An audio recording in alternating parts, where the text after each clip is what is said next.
J'aimerais donner un message qui est très important pour moi. S'il y a des hommes ici, ce message va les toucher profondément. Et s'il y a des femmes ici, ce message va leur parler profondément. Quelqu'un va me prendre sa Bible dans le livre de 1 Samuel à partir du chapitre 9. 1 Samuel 9 au verset 11. Alléluia. Gloire à Dieu. Quelqu'un est content ce matin? Amen. Amen. Comme il montait à la ville.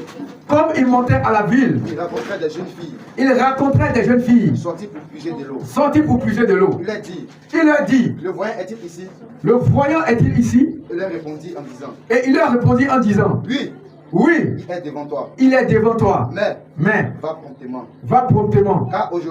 Car aujourd'hui. Il est venu à la ville. Il est venu à la ville. Parce qu'il y a un sacrifice pour le peuple. Parce qu'il y a un sacrifice pour le peuple. Sur le haut lieu. Sur le haut lieu. Quand vous serez entré dans la ville. Quand vous serez entré dans la ville. Vous le trouverez. Vous le trouverez. Avant qu'il monte au haut lieu. Avant qu'il monte au haut lieu. Pour manger. Car le peuple ne mangera point. Ne mangera point. Qu'il ne soit arrivé. Qu'il ne soit arrivé. Parce qu'il doit bénir le sacrifice. Parce qu'il doit bénir le sacrifice. Après quoi? Après quoi? Les conviés mangeront. Les conviés mangeront. Amen. Mon thème ce matin s'intitule les larmes d'un père qui est resté un père. Ce message-là aussi, alléluia, peut s'attribuer à la femme. Les larmes d'une mère qui est restée une mère. Parce que ce n'est pas tout le monde qui atteint l'objectif et qui finit la mission que Dieu lui assigne en tant qu'un père ou en tant qu'une mère. Il y a plusieurs qui ont abandonné dans le cheminement, alléluia, de la paternité ou de la maternité. On a vu des pères qui ont abandonné les enfants pour partir très loin. Parce qu'ils voulaient devenir riches. Mais ils n'ont pas pensé, alléluia, à l'éducation de leurs enfants. On a connu des personnes même qui ont exploité les enfants, à les faire travailler sans jamais leur permettre d'atteindre le seuil de l'épanouissement. Mais lorsqu'un père se sacrifie pour un fils, jusqu'à ce que le fils atteigne la maturité, c'est un père. Parce que pour élever des poulets, c'est pas facile, on coule des larmes. À plus forte raison, élever un être humain. Parce que l'être humain, même quand il est encore bébé, il pleure dans tes oreilles. Tu as envie de dormir, il pleure. Il a des caprices. Il veut avoir un jouet que tu n'es pas capable de lui acheter. Elle veut porter une belle robe, bien qu'elle a 5 ans, alors que la robe coûte cher. Tu n'as même pas les moyens dans ta poche. Mais tu dois lui faire plaisir. Mais si tu arrives à tenir jusqu'à ce que l'enfant atteigne la maturité, c'est que tu es un père, c'est que tu es une mère. Et mon thème ce matin s'intitule les larmes d'un père qui est resté un père. La Bible dit qu'il y a un homme qu'on appelait Saül, qui était à la recherche d'un père. Et la Bible dit qu'il va arriver dans une ville. Et on va lui dire, lorsque tu arriveras dans la ville, tu rencontreras le voyant. Mais il y a une caractéristique pour que tu saches que c'est lui. S'il n'a pas encore fini de bénir, personne ne mangera. Et personne ne rentrera dans sa maison. Ça veut dire que le père que Saül cherchait était un père de qualité. Saül recherchait à lui un père de qualité. Une personne qui était capable de lui ouvrir les portes pour voir où était caché ce qu'il avait perdu de plus précieux, à savoir les ânesses de son père. Et à cette époque, lorsque tu es un éleveur, tu es un homme riche. Parce qu'à cette époque, il n'y avait pas de voiture, il n'y avait pas de moto. Donc, celui qui avait les ânesses était un homme qui était riche parce que les ânesses se vendaient cher. Car c'était un animal qui était recherché par les sacrificateurs. Donc, Saül, la famille de Saül, avait perdu quelque chose qui était cher. Et la Bible dit que c'était le voyant qui était capable de lui montrer cela. Les pères de qualité. Est-ce qu'aujourd'hui on trouve des pères de qualité? C'est très rare. Alors je te pose la question, est-ce que ton père, que chez toi à la maison, est un père de qualité? Le père de qualité ne pense pas à son bien en oubliant ses enfants. Le père de qualité ne dort pas, il réfléchit, est-ce que ma fille va réussir dans la vie? Il va rencontrer quelqu'un de bon, elle saura craindre Dieu. Est-ce que ma fille ne sera pas abusée par un bâtard qui va l'abandonner demain? Est-ce que le père ne dort pas? Et aujourd'hui, notre génération est remplie par des pères qui n'ont pas de qualité ni de talent. Par des pères qui pensent à leurs problèmes, au lieu de penser aux problèmes de son enfant. Qui pensent à la sexualité, à se faire plaisir dans un maquis, dans une boîte de nuit, alors que sa fille elle est dans la précarité, elle souffre quelque part. Alors Saül avait un père biologique, mais en réalité, ce père biologique-là n'avait pas la solution du problème de sa famille. Donc Dieu va montrer à Saül un père qui était capable de régler le problème de sa famille, qui n'avait rien à voir avec sa famille. Alors Saül se cherchait un autre père, qui était en réalité un père spirituel. Dans ta vie, tu as ton père biologique, mais il y a des problèmes que ton père biologique biologique ne pourra pas régler parce que ces problèmes sont de l'ordre du surnaturel. Et aussi longtemps que tu n'as pas rencontré un père qui est capable de t'introduire dans le monde du surnaturel, tu ne pourras jamais impacter dans la vie. Qui était Saül? Saül était un pauvre, une personne qui ne valait pas la peine. Saül était un vagabond, le fils d'un berger, qui était capable de perdre des annexes à tout moment, qui était dans l'embrouillement, il n'avait pas de valeur. Donc son père biologique était incapable de lui donner de la valeur. Donc Dieu regarde Saül et dit, mon fils ne restera pas orphelin de père. Je lui enverrai un père qui sera capable de l'introduire quelque part. Alors Saül va marcher à la recherche d'un père. Et on lui dit, le père que tu veux rencontrer, c'est un père qui bénit. Donc un père de qualité est un père qui bénit. Est-ce que quelqu'un t'a béni? Est-ce que hier quelqu'un t'a béni? Est-ce que depuis le dimanche quelqu'un t'a béni? Quelqu'un t'a-t-il appelé pour dire, ma fille, je veux que tu te maries. Je veux que tu sois élevée. Je veux que tu sois une personne qui excelle. Je veux que tu sois une personne qui se fait respecter. Je veux que tu sois une personne qui marche dans la ligne royale. Je veux que tu sois une personne qui est en contact avec des personnes destinées. Je veux que tu sois une personne loin de la sorcellerie. Je veux que tu sois une personne qui gardera un nom dans le livre d'or de la nation. Un père de qualité est un père qui bénit. Ce n'est pas un père qui maudit. Un père de qualité est un père qui corrige. Ce n'est pas un père qui encourage dans la bêtise. Un père qui bénit n'est pas un père qui t'amène dans les maquis, alléluia, pour faire dispenser à tes finances. Un père de qualité, c'est pas un père qui veut voir ta nudité. Un père de qualité, c'est un père qui veut t'enrichir. C'est pourquoi la parole dit, Christ s'est fait pauvre pour que nous soyons enrichis. Mais le problème aujourd'hui, c'est que beaucoup n'ont pas de père. Ils ont des amis, ils ont des vieux pères, ils ont des tontons, mais ils n'ont pas de père. C'est mon bon tonton, mais le tonton veut voir pas de toi. C'est pas un père. Quelqu'un me dit amen. Oh, j'ai mon tonton, il a une belle voiture, mais le tonton, il veut t'amener à l'hôtel. Le piège de l'amour. Oh, c'est mon tonton, il va me payer un bon iPhone, mais le tonton, il veut t'enseigner pour t'abandonner après. Saül était une personne qui avait une destinée. Mais la destinée était cachée. La destinée était engloutie dans les méandres de la souffrance. Et personne ne voyait la qualité de Saül. Le rôle, la lumière de tout le monde, c'était envoyer Saül de gauche à droite. Mais Saül a rencontré quelqu'un qu'on appelle Samuel. Mais le problème, c'est qu'il y avait une époque en Israël où Dieu a trouvé bon de ne pas donner un père à Israël. Et Israël n'avait pas le respect requis pour un père. Alors je suis venu dire à quelqu'un, si tu ne respectes pas, si tu es impoli, si tu es désobéissant, si tu es dans la transgression, dans la rébellion, dans la tribulation, Dieu ne te donnera pas un père. Parce que à quoi ça sert à Dieu de te donner un père, sachant que tu vas le frustrer, sachant que tu vas le désobéir? Donc Dieu a regardé le peuple d'Israël, il a dit, je ne vous donnerai pas un père parce que vous êtes incapable de l'entretenir, incapable de l'obéir, incapable. C'est pourquoi j'ai compris que dans une église, il y a le pasteur, mais le pasteur n'est pas le père spirituel de tout le monde. Il est juste là pour t'enseigner, comme un répétiteur, comme un enseignant, comme un professeur, mais il n'est pas ton père spirituel. Qui est le père spirituel? Le père spirituel, c'est celui qui te communique la qualité, celui qui te communique la bénédiction. Il veille quand tu dors, quand tu manges, il jeûne.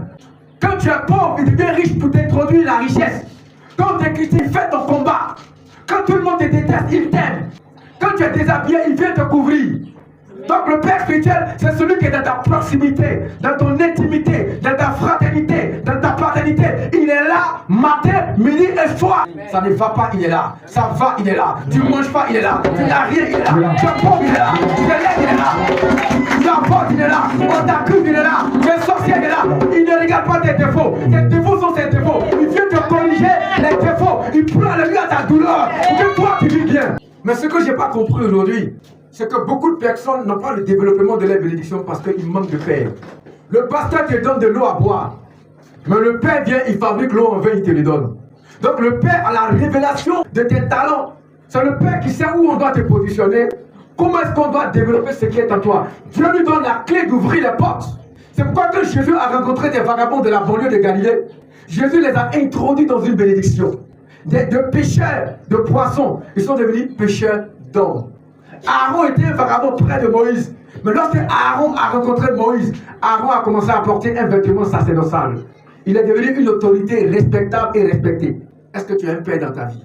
Si tu as un père dans ta vie, pourquoi ton chéri te fatigue et puis il n'y a pas de défenseur? Pourquoi tu tombes enceinte et tu es obligé d'avorter, sachant qu'il n'y a personne pour t'aider? Parce que quand ton papa est là, frère, ton mari peut t'abandonner, ton copain peut t'abandonner, mais le père dira, garde la grossesse, je suis là. Quand tu tu es un père dans ta vie, mais regarde, comment se fait-il que tu rêves des sociétés poussives? Je suis venu mettre fin, alléluia, à la chasse aux sorcières, dans le rêve de mes enfants au nom de Jésus. Que tu es un père dans ta vie, pourquoi tu ne vas plus à l'école? Attends, qu'est-ce qui n'a pas marché? Ton père il vit, mais tu as arrêté ta scolarité. Qu'est-ce qui n'a pas marché? Mais papa, va te casser la tête pour que ta fille aille à l'école. Tu veux qu'elle soit l'esclave des jeunes rois qui viendront plus tard. Tu veux qu'on se moque d'elle à cause des fautes qu'elle fera sur le métal. Quand le père est là, l'enfant il marche avec la fierté parce qu'il a un gros batterie qui est capable de la protéger. Aujourd'hui, beaucoup n'ont pas le père et ils pleurent dans la chambre. Moi, je bénis Dieu parce que quand je suis né, alléluia, ma mère m'a arraché de la famille. On était à Yopougon-Saint-André et elle m'a balancé. Où mes frères mangeaient les longs pains. Moi, je luttais dans les poubelles des Blancs, dans une société qu'on appelle la série Jacob. Lorsque les Blancs mangeaient et qu'ils jetaient le reste, nous, on partait grouiller pour manger. C'était là-bas que moi, je prenais mon petit déjeuner. J'ai galéré, j'ai souffert. Mais je me posais la question, mais où est mon père? Mon père était là, mais je souffrais, my God.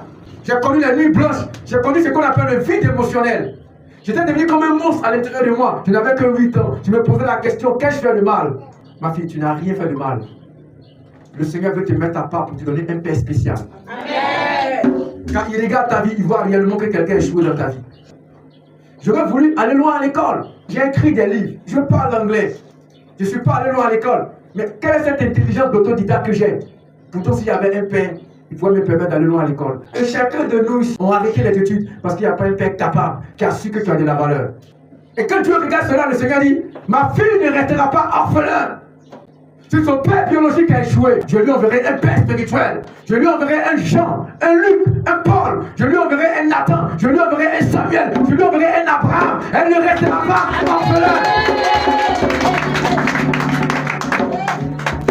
Alors, si le père ne vient pas avec toi, fais comme Saül. La Bible déclare que Saül s'est déplacé à la richesse d'un père. Tout le monde a besoin d'amour. Il n'y a personne qui a besoin de haine. Tout le monde a besoin d'être dorloté. Tout le monde a besoin d'être conseillé. Tout le monde a besoin d'être aimé.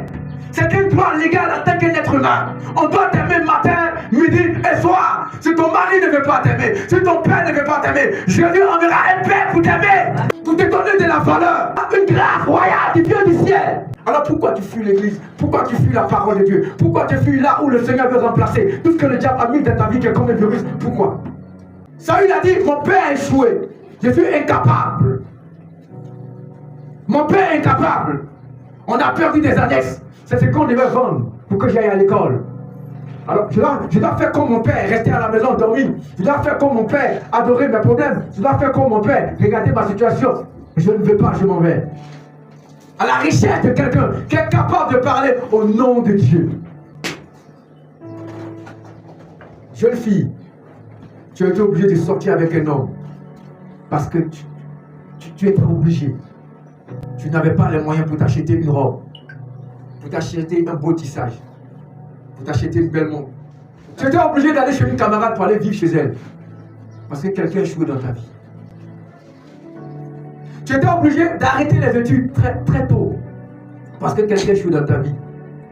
Mais je suis venu te dire ce matin, que Dieu ne t'a jamais abandonné. Amen. Que Dieu ne t'a jamais abandonné. Amen. Il y a une armée de pères cachés quelque part qui sont en train de prier matin, midi, soir pour te rencontrer. Il y a une armée de sauveurs capables de t'introduire dans un mariage au nom de Yeshua Mashiach. Regardez ce matin. Ma fille m'a dit, papa, le mariage c'est le 28. Je suis en train de laver mes habits. Je lui ai dit, si je suis ton père spirituel, tu viendras à l'église. Parce que normalement c'est ton dernier culte officiel avec nous. Parce qu'après ton mariage, on ne sait pas où ton mari voudra que tu partes faire le culte avec lui. Elle est venue, elle est là. Quand Dieu te donne un père, tu ne forces pas pour le respecter. Tu ne forces pas pour l'obéir. Tu ne forces rien. Les choses viennent de manière naturelle et de manière surnaturelle. On n'a pas besoin de courir derrière toi. Oh. C'est ton papa. Dans le sang, dans l'âme et dans l'esprit. Et c'est Christ qui te l'a donné librement, sans que tu payes un prix quelque part. Alors avoir un père, c'est une bénédiction. Moi, quand j'ai perdu mon père spirituel, Capou Sévérin, j'ai navigué sur la terre. C'est lui qui m'a baptisé. C'est lui qui m'a oint. Il a dormi chez nous à la maison, à Yopougon-Saint-André. Quand il est décédé, j'ai navigué à la recherche d'un père. J'ai eu des pères, c'est vrai. Mais je n'ai jamais eu un père qui m'a aimé comme il m'a aimé. Il m'a montré les secrets. est-ce que toi tu t'approches de ton père spirituel? Beaucoup aujourd'hui font une sélection d'un père par rapport aux apparences. J'ai besoin d'un père qui a une belle voiture. J'ai besoin d'un père qui a une belle église. Ici, là, il n'y a pas de carreau, ça ne me ressemble pas. Ici, là, il n'y a pas de plafond, ça ne me ressemble pas. Est-ce que je peux dire quelque chose à quelqu'un ce matin? Le Seigneur enverra toujours ce qui est incomplet vers toi pour voir si tu as encore de l'amour. Le Seigneur enverra toujours ce qui est incomplet vers toi pour voir si tu as de l'amour. Car Dieu ne te bénira pas là où tout a été déjà fait. Dieu te bénira là où il y a quelque chose à faire. Si Dieu t'amène un père spirituel qui est pauvre, c'est parce qu'il veut te bénir pour que tu bénisses ton père. C'est pourquoi je n'ai jamais voulu avoir un enfant spirituel qui est déjà parfait. J'ai dit à Dieu, Seigneur, amène-moi les derniers cris. Les gens qui sont gâtés là même qu'on ne peut plus réparer, il faut les amener. Si la personne est transformée, je saurai que j'ai fait quelque chose dans la vie de la personne. Je n'ai pas besoin d'un prêtre, je n'ai pas besoin d'un prophète qui est déjà fait. J'ai besoin de lui à des vagabonds, des nouchis, des derniers cris, des gâtés, des pourris. C'est de cela que j'ai besoin. Si j'arrive au nom de Yeshua Mashiach à te rendre parfait, c'est que j'ai tout gagné. Alors Dieu fait le même principe avec Saül. Il monte un père spirituel à Saül, mais son père spirituel vit où? Samuel vit dans les carcas, au sommet d'une montagne, où il n'y a pas de villa, il n'y a pas de belle voiture, où il n'y a pas, alléluia, de matelas. Samuel dort, alléluia, dans la précarité. Pourquoi Dieu le fait? Dieu le fait parce qu'il sait qu'il va bénir, alléluia, Saül. Et le prophète dit quoi? Il dit, c'est vrai que tu cherches des annexes. Mais en réalité, si tu as fait l'effort de traverser tout ce lieu-là pour venir me rencontrer, c'est que tu m'aimes. Si tu as fait l'effort, ma fille, de marcher dans cette ville pour arriver dans cette église, c'est que tu aimes Jésus. Si tu prends le temps de t'asseoir ici, dans cette église où il n'y a même pas de plafond, où il fait chaud, où quelqu'un dira ça ne me ressemble pas, regarde. J'ai vu une de mes filles, elle m'a dit, enfin moi je viens venir à l'église, mais j'ai payé les chaussures là, à 100 000 francs. Je ne sais pas quand il y a dansé là, la poussière de l'église là. Dis avec moi, Dieu n'aime pas les foutaises. Elle dit, papa, moi je sais que j'ai payé à 100 000 francs au Maroc. S'il vient à l'église, il a dansé comme moi-même. Elle a poussé là, salut ma chaussure. Je l'ai regardé puis je lui ai dit que Dieu te bénisse. Elle n'a pas compris que Dieu est passé par moi pour la bénir pour qu'elle ait les moyens. Quand tu essuies ton robinet parce qu'il est sale, le robinet arrête de donner de l'eau et tu deviens sale. J'ai dit que quand tu arrêtes de laver le robinet, d'aimer le robinet, parce que tu trouves que le robinet est sale, le robinet aussi arrête de donner de l'eau et tu deviens sale. Quand elle m'a dit ça, je lui ai dit, ce n'est pas sur mon Jésus que tu as mis la foutaise. Hein. C'est sur toi-même que tu as mis la foutaise. J'ai arrêté de prier pour elle. Et vous savez ce que Dieu va faire? Il va l'amener une personne qui est le plus vilain du monde, mais qui a l'argent. Tu regardes le gars même, alléluia, son nez ressemble à sa nuque. Quelqu'un qui te parle là, tu as vu de tomber de délivrance parce que sa bouche, alléluia, ça dégage l'onction. Quand il dit bonjour, son bonjour là, on dirait alléluia la guerre d'Ukraine. Odeur! Mais ma fille est tombée faute de lui-même, mais je ne comprends pas. Si elle ne voit pas, elle ne dort pas. Parce qu'il a l'argent. 1, 2, 3, 4. Dis avec moi 1, 2, 3, 4. 2, 3, 4, 5. 9. Dis avec moi 9. Le chiffre 9. Quelqu'un comprend la révélation, le chiffre 9. Ah, le chiffre 9. Elle est tombée enceinte. Elle est tombée enceinte. Le gars, il a l'argent. Donc, elle aimait l'argent. Elle ignorait sa laideur. Mais elle est tombée enceinte. Et quand elle est tombée enceinte, le monsieur, c'était un dealer. Donc, ils l'ont attrapé, ils l'ont foutu en prison. Donc, il a perdu toute sa richesse. Ma fille, elle courait pour enlever la grossesse, ça quittait pas. Elle a caché. Et je l'ai croisée, je l'ai regardée. Je lui ai dit, ma fille, t'es enceinte. Elle dit, non, papa. Je dit, ok. Elle est tombée enceinte. Elle a couché. Elle a commencé à vendre les mandarines, les oranges. Elle qui était avec une personne qui avait un Range Rover, qui avait des vraies voitures, alléluia. Elle s'est retrouvée dans un état de la précarité la plus extrême. Parce que Dieu n'aime pas les foutaises. Un père, c'est un père. Même s'il mange tchongon pour dormir, c'est un père. Même s'il a des daguets, c'est un père. Même s'il a croussa, c'est un père. Même s'il porte habit rue couché, c'est un père. Même s'il marche de pied gauche, c'est un père. Même s'il a ses mains de ta cheville de l'homme, c'est un père. Même si ses m'a mis dans des phares. C'est un père. Quelqu'un dit amen. Alléluia. Dieu m'avait mis dans la souffrance pour voir s'il y avait quelqu'un qui a le cœur de Dieu, qui sait aimer, qui sait aider. Donc ne dis pas que je suis pauvre. Je n'ai pas les moyens pour payer un tissage. Je n'ai pas les moyens pour payer une pommade. Non. Dieu t'a mis dans la précarité pour voir s'il y a quelqu'un qui dit Seigneur Jésus dans ta maison qui sait aimer, qui sait aider. Ils ont regardé, il m'a dit il faut prendre ce joli garçon-là, celui qui va être le père. Je veux dire à quelqu'un ce matin, souvent à cause de la méchanceté de notre cœur, Dieu nous donne nos désirs, pas ce qu'il désire. Dieu te bénit, pas parce qu'il voulait te bénir, mais parce qu'il a vu qu'il risque de te perdre s'il ne te bénit pas. Donc il est obligé de respecter tes caprices, sinon il ne veut pas te bénir. Seigneur, je veux une voiture. Si tu ne me donnes pas une voiture, je ne viens plus à l'église. Dieu va te donner une voiture, une belle voiture, mais ce n'est pas ce qu'il voulait te donner. Donc il y a deux fois, Dieu t'amène un père spirituel, Dieu t'amène un serviteur de Dieu, parce que tes désirs veulent avoir ce genre de père spirituel. Les apparences trompent. Les apparences ne reflètent pas le cœur de quelqu'un. On ne te donnera pas un père spirituel parce que tu es une calculatrice. Mon père spirituel, je veux qu'il ait les rémas, je veux qu'il prêche bien, je veux qu'il ait une bouche qui sent bien, je veux qu'il ait une grande église. Dis tout. Dieu te regarde sur toi, tu es dans une grande église là, tout le monde va te mourir. Donc le Seigneur te met dans une petite église, là tu es caché. Ouais, chaud. Parce que toi-même quand tu marches, tes fesses sont comme des caterpillars. Donc tu veux t'introduire quelque part où on ne te voit pas. Donc Dieu te regarde, dit ma fille là, il faut qu'elle soit cachée ici, tu vas son mari au nom de Jésus. La qualité de père, je déclare sur ta vie, alléluia. Tu seras élevé devant tes frères, devant tes soeurs. Dieu te positionnera. Tous ceux qui t'ont calomnié, tous ceux qui t'ont dénigré, te feront assis à la table des rois. Au nom putain de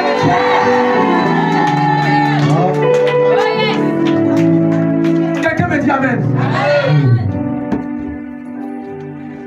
Donc Saül était un père qui avait une belle apparence. Et les gens l'ont choisi parce qu'il avait une belle apparence. C'est la première erreur qu'un fils ou une fille doit faire. La deuxième erreur, c'est d'éviter les pères spirituels de l'échec. Saül était un roi qui échouait.